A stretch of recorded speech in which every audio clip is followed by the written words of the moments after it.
Hello and welcome to my channel. Today we will be discussing one of my favorite book series, The White Rabbit Chronicles. Okay, so this story right off the bat is just it's insane. It is not anything like Alice in Wonderland. It's just not. So if you pick up Alice in Zombieland or any of the other books in the series expecting a cute spin-off of Alice in Wonderland, put it down and keep looking. This is anything but cute. There's death, violence, blood, gore, and of course, as the title implies, zombies and zombie players, slayers, and a girl named Alice. It starts out with your normal teenage girl, a girl with some serious angst who feels like she has no one in the world. She's trapped in her house with a father who's drunk and claims to see monsters. Why do you think you're you? Because I am. There you go. Yeah. He doesn't let Alice or Emma leave the house after dark because this is when the monsters that he sees come out. Why are you trying to look away? I'm not further away. This first book kind of drags, and it takes a while to reach the action. First few chapters are just basically Alice wallowing about how she never gets to leave the house and how she's never had any friends because her friends thought her family was weird. I'm trying to get him to pay attention before it's too late. Every time he gets the bump rush, I'm trying to give a little correction. I need to know. I effed this up already. Okay. Alice's whole world explodes the night of her birthday when her little sister, Emma, wants badly to attend a dance recital. Her dance recital. She's been allowed to take dance classes, but she's not been allowed to go to any of the recitals because the recitals are always at night, which is a big no-no to her dad. She bugs her dad incessantly until he gives in and allows the family to attend. There's,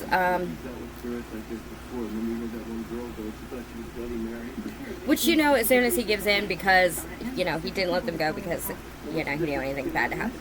So you know as soon as he gives in, something bad is going to happen. That's just inevitable. Wouldn't have a book series if it didn't. Hold on one second. Sorry.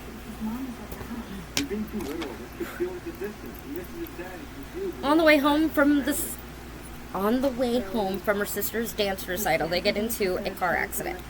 Her father claims he saw the monsters moments before the car overturned, and that was why he swerved.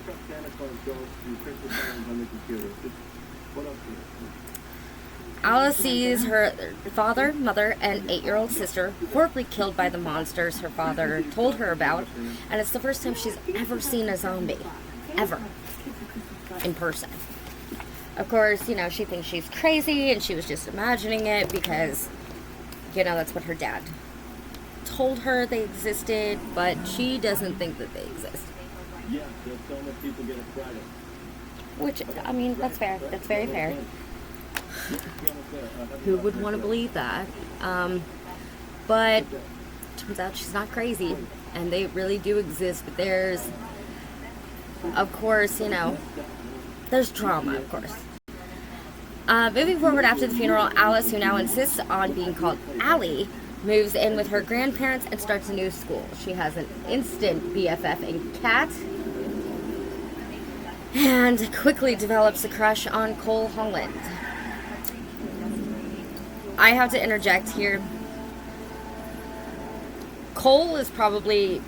I like him as a character. He's a good character because he kind of comes full circle, you know, as a good guy. But right off the bat, he reminds me like so much of my ex-husband because he's super fucking controlling. He's always trying to tell Allie and the other Slayers and everybody else what to do, which, I mean, I get he's the leader, but it's like, bro, stop being a control freak. Just saying. Cole Holland, man, that's a whole story by itself. He's your typical bad boy, as a he slut, if you will. Sleeps around, treats women like they're disposable, and is very controlling. Kind of sounds like my wife before she met me. She will kill me for that joke later, but it was so worth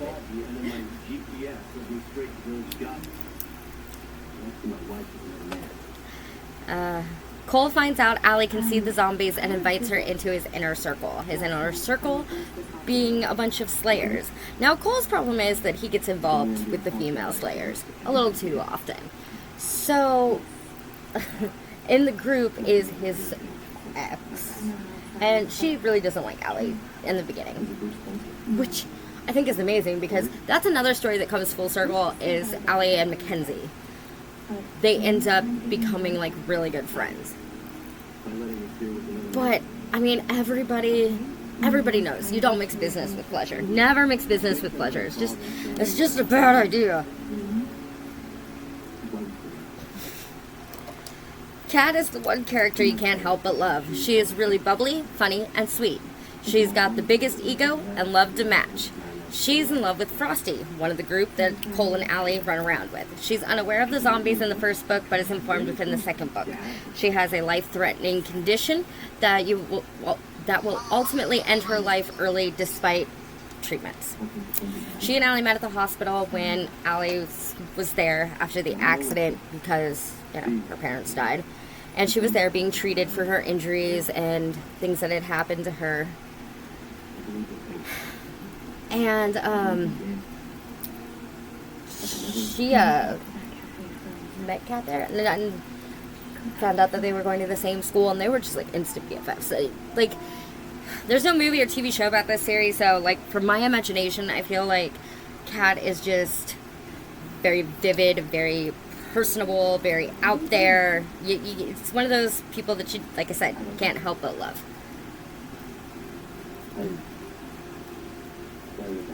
Another main character we meet is Reeve Ankh. She is the daughter of Dr. Ankh, more about him a little later, and she is clueless about the zombies. She has no idea that they are there. And this is due to the demands of her father. Her father does not want Reeve to know about the zombies because he had told his wife, Reeve's mother, and I guess she just kind of went a little cuckoo and offed herself. She unalived. Keep YouTube happy. She unalived herself. Sadly.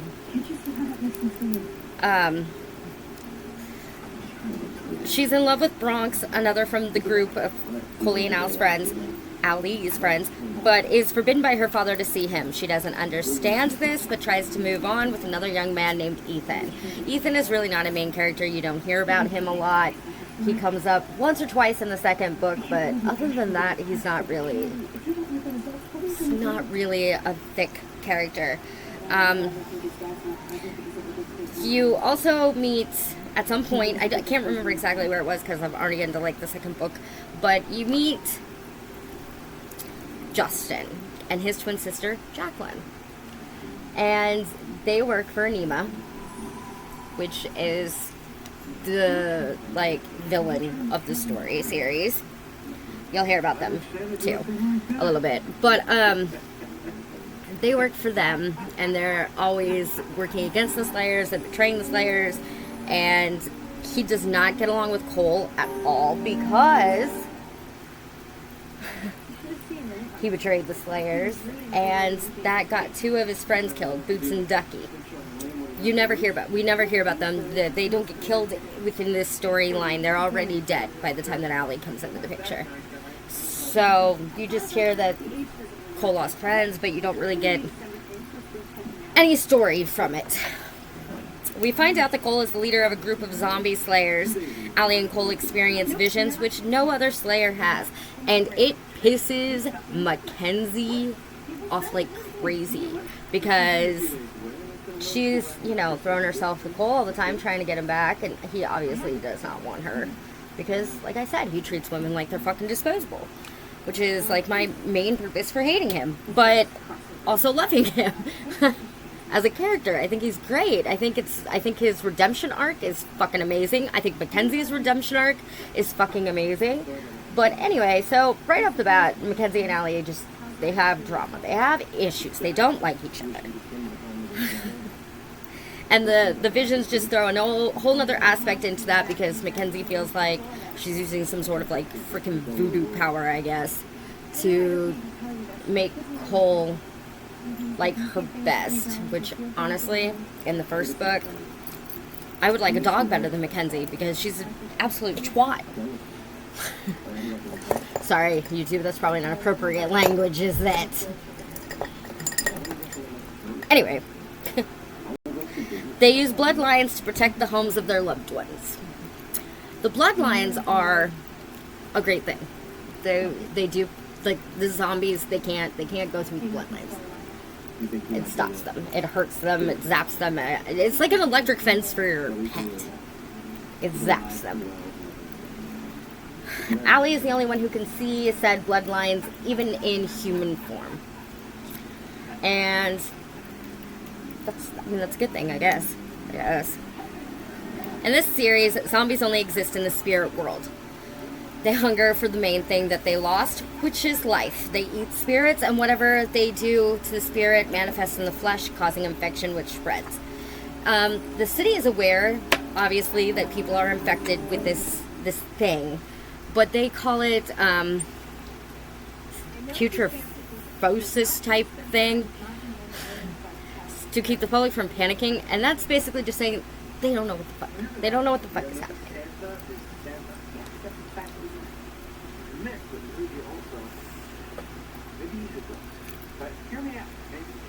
Most can't see the zombies because they're spirits, and you can't see spirits. Most can't see spirits, but the Slayers can. All of the Slayers can see the zombies, but not all of the Slayers have the same powers and abilities that Allie does.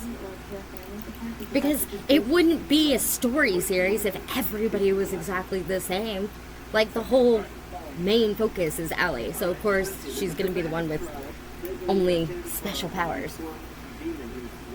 They can leave their own bodies and fight the zombies in the same spirit world. Problem with this is injuries sustained in spirit appear in flesh.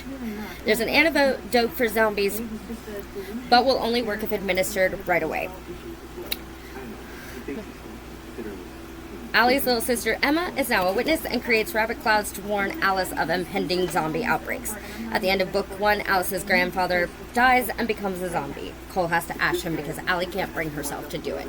Now, an important thing to understand here is I cannot tell you, nor can I explain, how clothes or this syringe full of antidote transfer into the spirit world. I can't tell you that. I don't know. That there's no explanation for that. We just kind of go along with the theory that it just is one of those things that just is.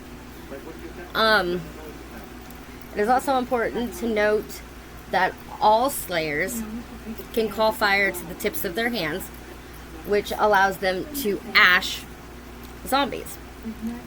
And why is this important to know? Because it's the only way to kill the zombies.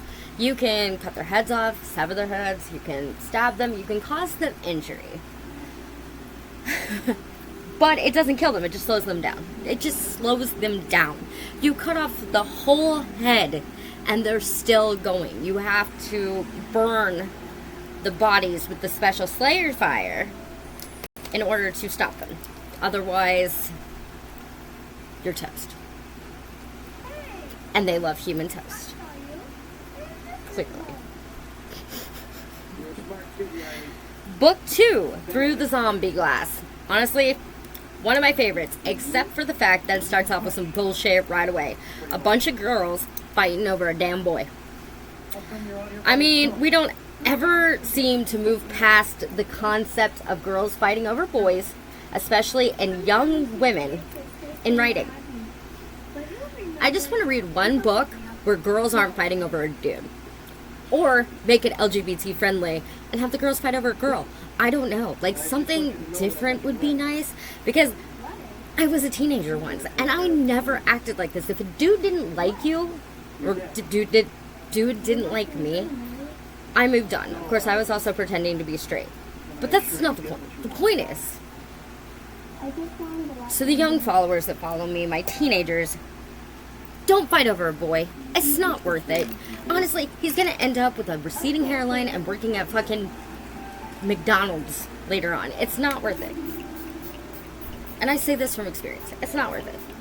The men that always act like they're God's gift to you never end up going anywhere in life. So just don't worry about it. It's not that big a deal. But since I never acted like this as a teenager, it's just hard for me to relate to this concept of writing, and I really feel like it's time that we move past it. Allie is now officially a zombie slayer, and she's officially dating Cole Holland. However, we start off almost immediately with the drama. At the end of book 1, Alice takes on an insane amount of zombie toxin. Like, she just is bit all over the place. Everywhere. Sorry, I have allergies and they're driving me nuts. Sorry. She survives, but her body and mind start to change. We begin to see the manifestation of Zombie Alice, or ZA as Allie refers to her. Very simple understanding of Zombie Alice is she lives in Alice's body. She lives in Allie's body. She is not an outside entity. She is Allie. But she is like, if you've ever heard people refer to your conscience, where you have the angel on one shoulder and the devil on the other, that's basically what Allie is experiencing. There's the nice, normal, human-friendly Allie, and then there's zombie Allie, who just wants to, like, eat people. And she tries to take over and get Allie to do things that she obviously doesn't want to do, like letting zombie Alice take over and biting people and just all kinds of just bad shit we don't want to happen. But Allie, being Allie, is very strong-willed and stubborn and is like, no, we're not going to do that. That's just, no, we're not going to do that. We're not going to do that. Which, right, rock on, go Allie. That's obviously a really hard thing to do, I'm sure, because it's literally living inside of you, so you're fighting yourself, basically. But mirrors start to come to life for Allie, and she can talk to zombie Alice this way, and, you know, she's just fighting all the time to not be the bad guy. She also decides to go on this crazy... Cole and Allie break up in this book, and she ends up getting tattoos, which I love tattoos. I mean, you can see I've got a few myself here. I don't know if you can see it. Yeah, a few myself here. Most of mine are hidden, so I'm not gonna be like showing those off. But I've got, you know, I've got tattoos. So obviously, I love tattoos. And she gets a white rabbit to represent her sister Emma and 2 daggers to represent her parents. She wants to get another tattoo later to represent her grandpa, but she didn't really know what it was that she wanted. Give me 1 second.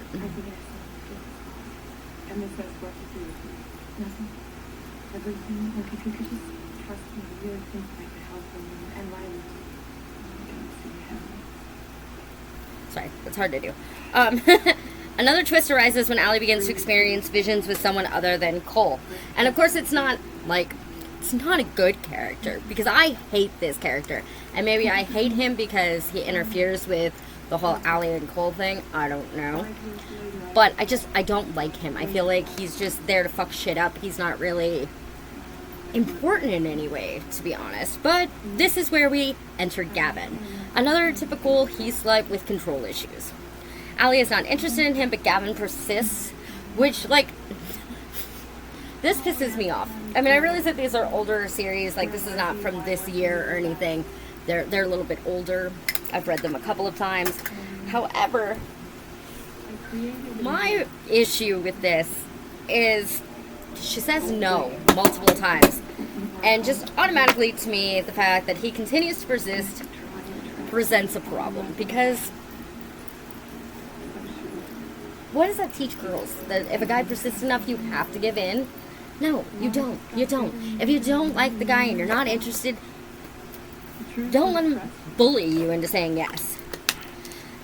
But all of this drama causes Cole to break up with Allie, but no worries, all is right in the end. By the end of the book, they're back together and they're happy because it turns out that zombie Alice was causing the visions with Gavin. And the vision that they saw, and that Cole saw, was zombie Alice trying to eat Gavin. And not in a fun way. No. Not a fun way. This shit got real fast. Which I was kind of like disappointed that the storyline didn't happen that way. Because like I said, I hate Gavin. I think he's a horrible character. I think he should just not be in this story. But it wouldn't be a young teen drama if there wasn't some dumb shit, going on. This is also the book where Kat learns about zombies and starts requesting self-defense lessons so she can protect herself should the needs arise. At first, though, Kat is always referring to the zombies as others. She knows that they exist now and she's happy to kind of be on the inner circle, but she's scared, which is understandable. I mean, who wouldn't be scared of there just being zombies just hanging out? Like, I'd be scared. I would be scared out of my fucking mind. Let's be honest. You would too. But then she kind of comes to the terms with the fact that she is going to have to face the reality that zombies are there. And that they can kill you. They can cause you to die. And I mean, technically you unalive and then realive, but you're not really living. You're just an animated corpse that has no brains and no memories. And who wants to live that way? Although honestly, I feel like there are probably some people who live that way anyway. It's kind of like from The Wizard of Oz. An awful lot of people without brains do an awful lot of talking. Just saying. And also, I couldn't not work that in there with doing the whole Wizard of Oz look. Also, the color I'm using today is called Emerald. So, for, Emerald City. Yeah, fantastical. Anyway, Reeve is still being kept in the dark, but is suspicious, which is causing tension with her and Kat and Allie, because she knows that both of them know something's up. Which, I mean, she's not wrong. Something is most assuredly up. They're just not allowed to tell her what it is. She starts seeing Ethan in this book despite her desire to be with Bronx because Bronx runs so hot and cold with her. And this isn't that Bronx does not love her, because he does. He is 110% in love with Reeve. He's just not allowed to be with her. So the struggle is real. Ironically, the shade I'm using for this brown is called The Struggle. I'm just full of makeup jokes today. Hold on one second, guys. I always have this issue right here when I use dark colors. It just travels.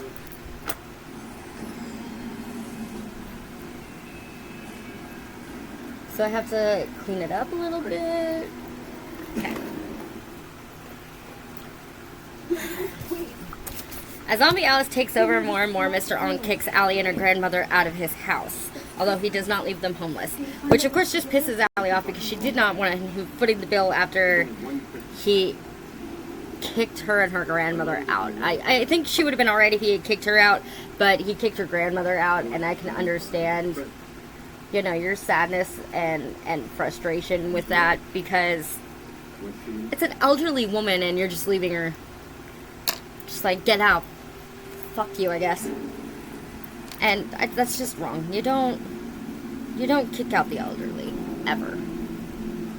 If you didn't want Allie there because of the zombie issue, then that's fine.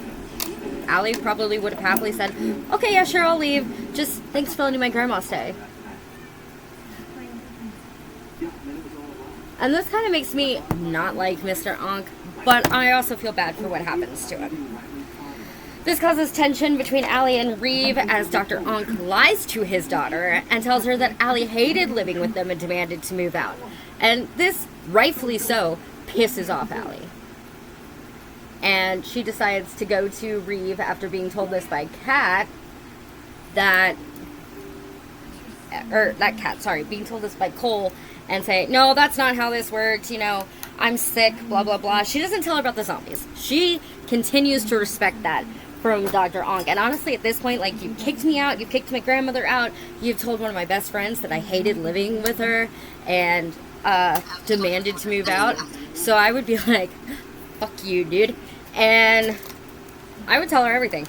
I would. But I'm also fucking petty.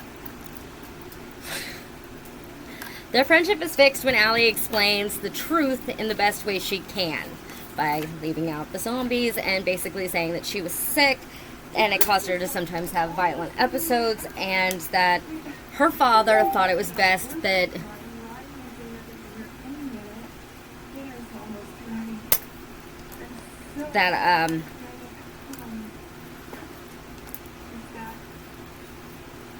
I can't remember what I was going to say. Wow. See, this is why I hate getting, like...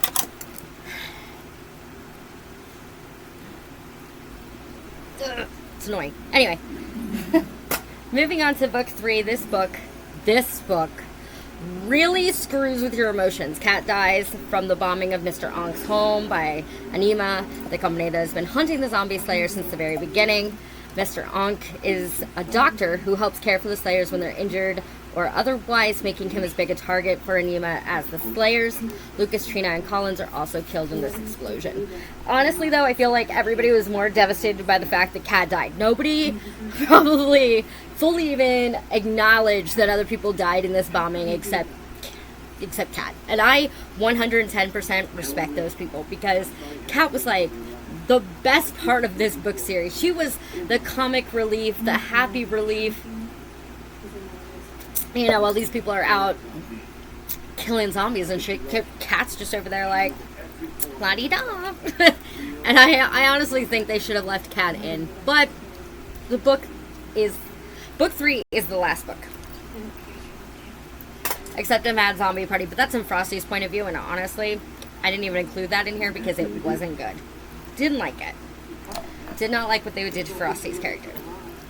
But the good news is Kat becomes a witness with Emma. The bad news is the Slayers were portrayed by Veronica and Camilla's little sister, Juliana. And I mean little sister, she's like 10 years old. She's not even a Slayer yet. But Juliana's parents were killed by zombies. And she and Camilla and Veronica are essentially homeless. But Veronica and Camilla take care of them, or take care of her, because they don't want her taken away by social services. So they kind of hide out. They pay for everything in cash. They don't let anybody know that they don't have parents, basically. The crazy news and the twist that nobody saw coming or understands is that Allie discovers that she is really a girl named Sammy, and her mother, Helen, is responsible for the death of Cole's mother. I pretty much think that this whole storyline was just a way of explaining why Allie had powers, like big-time powers. But honestly, her dad saw her dad. Her dad sees the zombies. Her mom sees the zombies. Somebody on her mom's side of the family was a zombie slayer, like a big-time deal. Like, I mean, he had the same freaking powers. So I have no idea why this story with Helen and Sammy was even thrown in here. But whatever, author. You do you. You do you. I just think it was unnecessary. Anyway, Allie also learns in this book that she can share her abilities with the other Slayers through her fire. Her fire can cauterize and heal the zombie wounds, which kind of makes her an essential asset. I mean, not that she obviously wasn't already. She was obviously an essential asset from the very beginning. But this makes her even more of a big deal. So, now everybody has magic powers and Allie isn't special anymore. Which, I mean, I guess if you're going to end the series, might as well make it where everybody just kind of assumes Now everybody's magical and nobody will ever get hurt again. And I'm like, you know what? You know what? Why couldn't Kat have ended up with the magical fucking powers too? And then that way she wouldn't have had to frickin' die. Like, I guess they thought it was cooler to kill her off in a bombing than of, you know, the zombie slayer's doctor's house than it was to kill her off of an illness. But still, at least the illness, she had some time left. And all ends well with Allie and Cole and most of the other slayers. However, Frosty is experiencing a severe depression and is drinking and sleeping with any girl he can get his hands on to work through the trauma of the loss of Kat. And that essentially is just the end of the whole series. That's it. There's nothing beyond that. So join me tomorrow for 24 hours in my life. Next Saturday's book series will be Dorothy Must Die. I hope you enjoyed today's segment as always. Make all the best choices for you in your life, and I'll see you soon.